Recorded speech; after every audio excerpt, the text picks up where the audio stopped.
विदर्भ के वाशिम जिले के रिसोड शहर में पुलिस को बड़ी सफलता मिली है। अमरदास नगर इलाके में एक 4 पहिया वाहन से 2 किलो गांजा, 60 ग्राम एमडी ड्रग्स और 1,89,000 के 500 के नकली नोट बरामद किए गए हैं। पुलिस को मिली गुप्त जानकारी के आधार पर एसडीपीओ की विशेष टीम ने कार्रवाई की और एक आरोपी को मौके से गिरफ्तार किया है। फिलहाल पुलिस ये जांच कर रही है कि नकली नोट और ड्रग्स की सप्लाई नेटवर्क कितना बड़ा है और इसमें कौन कौन शामिल है। आज रोजी रिसोड पोलीस स्टेशनचे ज्युरिस्डिक्शन अंतर्गत एक आम्हाला गोपनीय माहिती मिळाली होती की अमरदास नगर मध्ये एक ग्रे कलरची बोलिनो कार आहे, त्याच्यामध्ये एनडीपीएस चे काहीतरी पदार्थ ठेवलेले आहेत।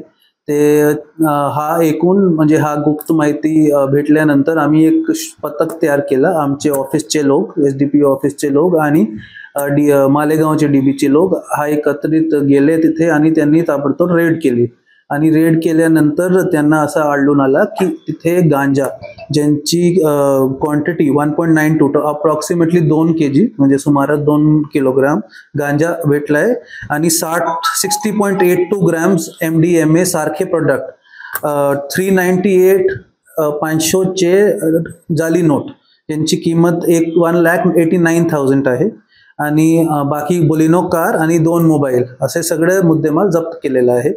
आता हा सगळे गांजा सारखे दिसले प्रोडक्ट्स आणि एमडी जे आहे आम्हाला असं वाटतं यांना आपण सीए केमिकल एनालायझर ला पाठवणार आहे आणि जेव्हा हा पुष्टी होईल की एमडीएमई आहे आणि गांजा आहे त्यांची पुढची कारवाई जो आहे तो पण आपण करणार आहे। आता एक माणूस आपण ताब्यात घेतलेला आहे।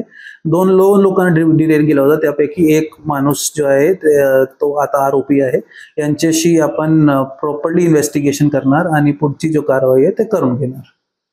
सर, एमडी आणि गांजाची किंमत कसा अंदाजे सांगता? प्रेझेंटली जो बाहेरची कंडिशन आहे 1 किलो गांजा 50,000 रुपयाचा आहे, ते समजा 2 किलो तो म्हणजे 1 लाखाचा। पण एमडीएम जो आहे ते खूप किमती आहे, म्हणजे 1 किलो एमडीएम ची किंमत 1 करोड पर्यंत आहे। ते 60 ग्राम आहे ते समजा 6.5-7 लाखची किंमत आहे एमडीएम ची। बाकी जो आपले नकली नोट आहे म्हणजे बनावटी नोटा जो आहे ते पण थोडासा क्रिटिकल आहे की असं जे चालू आहे इलेक्शनच्या पूर्वी, म्हणजे काहीतरी प्रॉपर्ली इन्व्हेस्टिगेट करावं लागेल की कुठून आणलेले आहे आणि कुठपर्यंत जाणार होते। पूर्ण जो माहिती आहे आपण इन्व्हेस्टिगेशन नंतर आपल्याला कळून जाईल।